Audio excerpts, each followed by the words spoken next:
In today's Gospel, we see Jesus continuing his dialogue with the Jews in the temple. And he makes a very intriguing statement at one point when he says, "Your father Abraham rejoiced to think he would see my day. He saw it and was glad." What does he mean by this? Even the people who he's talking to are confused and don't understand what he's alluding to here. It's almost certain that he's referring back to Genesis chapter 22, where Abraham is about to sacrifice his own son Isaac, and then God calls down at the last minute and says, "No, don't do it." And he actually declares one of the very early messianic prophecies. He says to him, God himself will provide the sacrifice. In actual fact, that is what happens when Jesus comes to earth. Jesus is God in the flesh, and he becomes our sacrifice. But what Abraham is experiencing here is the day of Jesus, if you like. His son, who is about to be sacrificed, is resurrected from the jaws of death. Now, obviously, it's not at all like what Christ will experience, and Christ actually does go to his death and then overcomes death and rises from the grave. But it is, in a way, like the day of Christ. And this is what Christ is pointing to here, that he's really alluding to what's about to come as well. He is about to go and suffer to become the ultimate Passover lamb for our sins.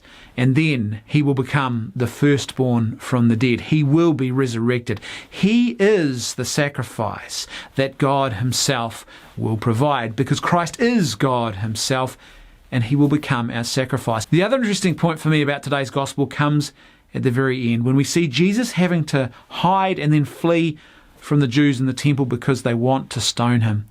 It's very interesting because here is Jesus in an extremely vulnerable moment, and it can be very easy to think that the vulnerability of Jesus was only really something that affected him when he was a baby. Of course, when he's in Mary's womb and they have to make that arduous journey back to Bethlehem for the census, and then obviously he's born in a stable, and then of course they have to flee into Egypt to escape Herod and his brutal and murderous machinations. And we think, well, that's sort of the end of it. Jesus is now a fully grown man and he's not as vulnerable anymore. But in actual fact, as we see in today's gospel, that vulnerability never ever left Jesus. Today's gospel, with Jesus having to hide, is kind of like a little mini recreation of that flight into Egypt. Jesus is once again having to hide from people who want to kill him. And it's a powerful reminder that Christ was fully human. He was just like us. So if you find yourself in those moments, maybe that's happening for you today, but whenever you find yourself in moments of life where you are just struggling, maybe with persecution or difficulty or suffering, and it just all seems so very hard, always remember that Christ himself has experienced those same sufferings and difficulties. He made himself like one of us. And this moment today where we see him hiding, to me, it really speaks again to Christ's humility. He puts aside his glory and comes to earth to be one of us, and all of the vulnerabilities and frailties that entails. It really is quite a profound act of love, but that profound act of love doesn't end there.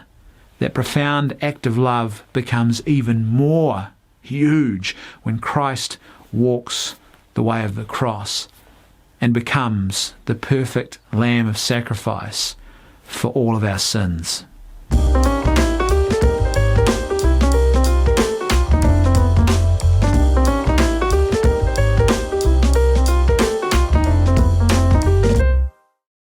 Today's Saint quote of the day comes from Saint Thérèse of Lisieux, and she said this: "Let us go forward in peace, our eyes upon heaven, the only one goal of our labours."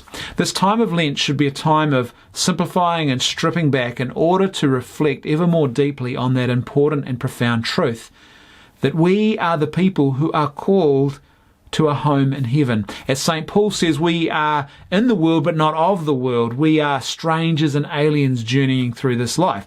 That doesn't mean that we're disconnected from the people around us. Far from it. We are called to take Christ into the culture around us.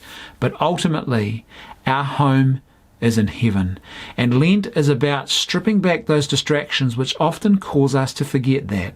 The things of this life that become so attractive and so appealing. Because as Jesus reminds us in today's gospel, whoever keeps my word will never see death.